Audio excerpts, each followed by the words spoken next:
Welcome to Techie Leopard channel. In today's video, I'll show you how to update Microsoft Teams. So to update Microsoft Teams, you must have it installed on your system. And after that, what you can do is just go to search and search for Teams or just search for Microsoft Teams. Then from the best matches, just open up Microsoft Teams.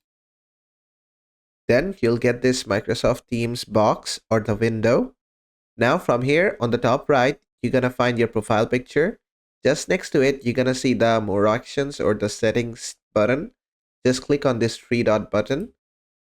Now, if you do have a pending update, just on top of premium benefits, you'll get an option to update your Microsoft Teams.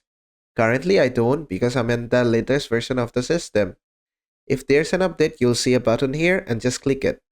Then your Microsoft Teams will update. And whenever it's done updating, it will restart the software for you. And basically that is how to update Microsoft Teams. I hope this video was helpful. If it was, please give it a thumbs up and don't forget to subscribe.